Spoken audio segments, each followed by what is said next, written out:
Assalamualaikum warahmatullahi wabarakatuh. Nama saya Jessica Rahmadanti, NPM saya 1821030493. Saya dari kelas Muamalah semester 5. Jadi ini dipergunakan untuk UAS mata kuliah metode penelitian.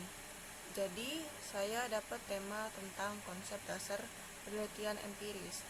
Jadi yang pertama, pengertian penelitian empiris. Istilah ini berasal dari bahasa Inggris, yaitu empirical legal research. Penelitian hukum empiris merupakan salah satu jenis penelitian hukum yang menganalisis dan mengkaji bekerjanya hukum di masyarakat. Yang kedua, ada objek kajian penelitian hukum empiris.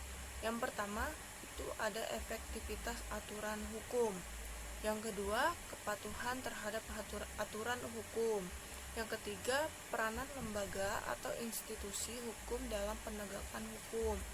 Yang keempat, implementasi aturan hukum.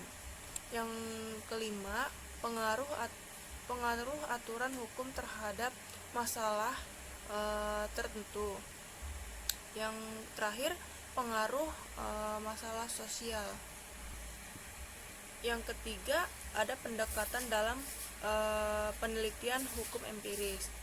Yang pertama, pendekatan sosiologis hukum.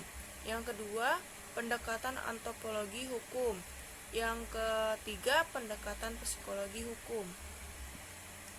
Yang keempat, sumber data dalam penelitian hukum empiris. Yang pertama, lokasi penelitian, yaitu lingkungan tempat dilakukannya penelitian.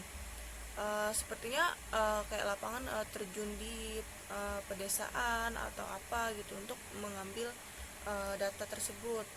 Yang kedua, peristiwa hukum yang terjadi di lokasi penelitian atau peristiwa.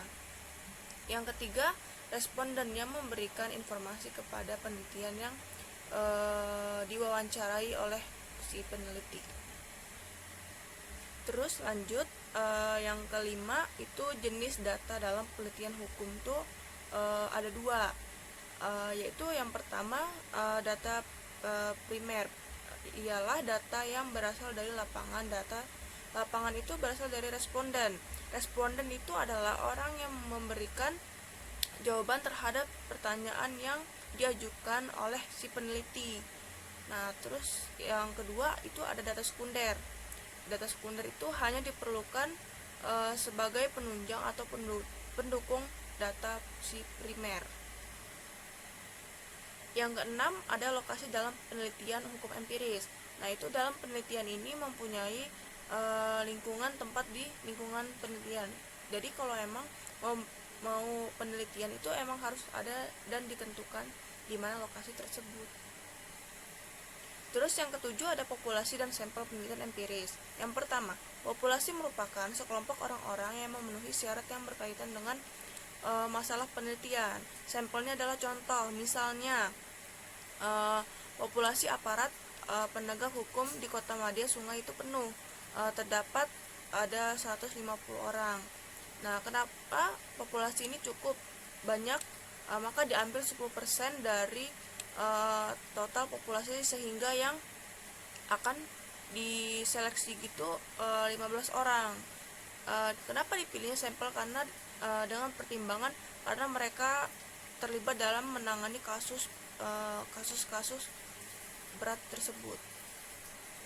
Yang kedelapan itu ada metode pengumpulan data. Dalam penelitian hukum empiris ini ada dua. Yang pertama, primer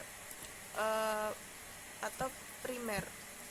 Ini dilakukan secara dengan observasi, wawancara, dan kuesioner. Terus yang kedua ada sekunder. Itu membaca di perpus yang mempunyai masalah seperti ini. Terus yang terakhir ada analisis data. Dalam penelitian hukum empiris ini ada dua, yaitu yang pertama kuantitatif, itu menguraikan data dalam bentuk rumusan angka atau tabel. Terus yang kedua itu ada kualitatif, itu menggunakan data secara berkualitas dalam bentuk kalimat yang teratur sehingga memudahkan dan memahami si peneliti ini.